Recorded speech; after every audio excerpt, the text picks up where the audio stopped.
Bonjour à tous, alors cette petite vidéo est pour vous expliquer le nettoyage des oreilles.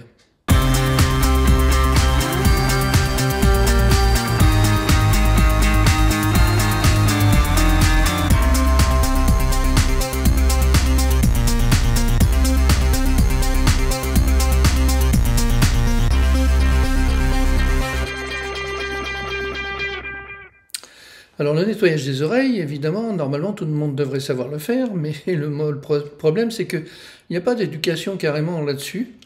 On doit on doit improviser, on doit tout savoir. Donc ce qui est le plus connu évidemment c'est les cotons-tiges, seulement le coton-tige ça repousse si c'est utilisé dans un mauvais escient, pardon. Mais voilà, la première chose à savoir si vous avez besoin de nettoyer les oreilles, c'est d'investir dans une mini caméra. Et maintenant, ça coûte vraiment pas cher. Ça se branche directement soit sur le téléphone portable, soit sur l'ordinateur. La seule chose qu'il faut savoir, c'est qu'il faut qu'elle fasse un diamètre de 4 mm maximum, c'est-à-dire 3,9 en principe. Parce qu'on vous vend énormément de choses où c'est 5,5 mm de diamètre, voire plus, et ça ne rentre pas dans l'oreille. Donc la première chose, avoir la possibilité de vérifier soi-même. La deuxième chose, eh bien, vous allez vous apercevoir qu'on peut nettoyer tout simplement l'oreille avec un coton-tige, mais pas directement avec le coton-tige. Vous prenez de l'eau oxygénée, vous la mettez sur le coton-tige et vous mettez le coton-tige dans l'oreille. Vous pouvez couper le coton-tige en deux et puis faire les deux oreilles en même temps. Et vous allez voir que ça se met à bouillonner, c'est de l'oxygène. Et c'est l'oxygène qui va dissoudre en quelque sorte la cire qu'il peut y avoir en excès dans l'oreille. Ensuite, eh bien, vous pourrez toujours vérifier avec la caméra si c'est bien fait ou pas. Et puis, on vous dit, il y a la possibilité d'utiliser une poire aussi à lavement. Simplement, vous les mettez dans l'oreille et puis vous envoyez de l'eau tiède. Effectivement, ça fonctionne. Pas dans tous les cas. Il y a un autre système, c'est des petites pompes aspirateurs. Là aussi, c'est assez simple. Qui fonctionnent plus ou moins. Enfin, bon là, il y a 5 vitesses. Personnellement, ça fonctionne, mais il y a des fois où ça fonctionne pas bien. En tout cas, vous avez toujours la possibilité de vérifier avec la petite caméra dans quel état votre oreille est sale ou pas, et donc d'y pallier.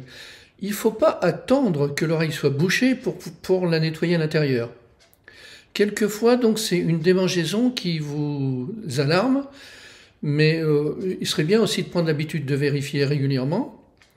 D'autres fois, si la démangeaison peut être due à un assèchement.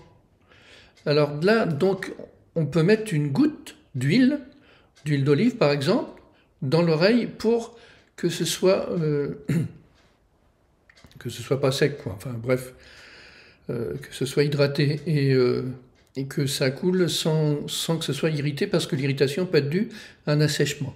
Donc, voilà. Alors je dois repréciser deux choses ici.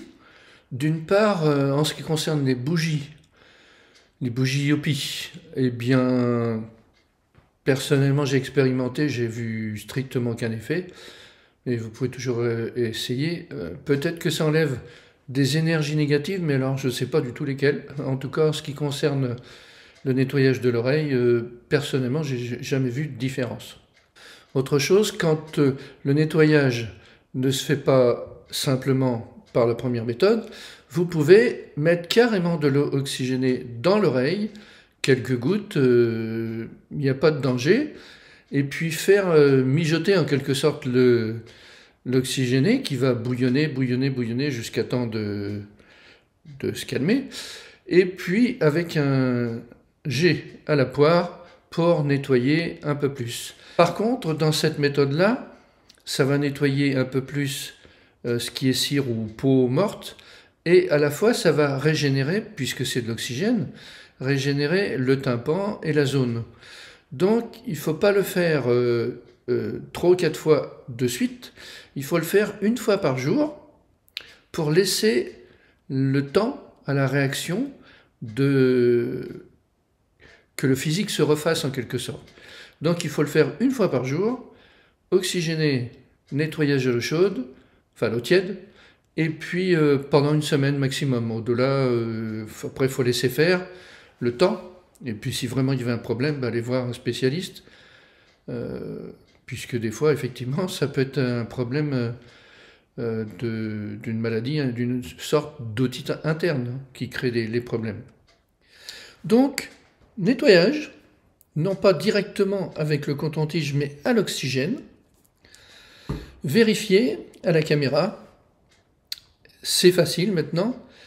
Il y a aussi l'aspiration, ou aussi il y a le jet des oreilles, mais c'est très important parce que les oreilles et les yeux sont nos deux organes principaux pour pouvoir vivre tout court. Merci, et peut-être une autre fois sur une autre vidéo. Autre vidéo que vous pouvez voir sur la chaîne YouTube de la curothérapie.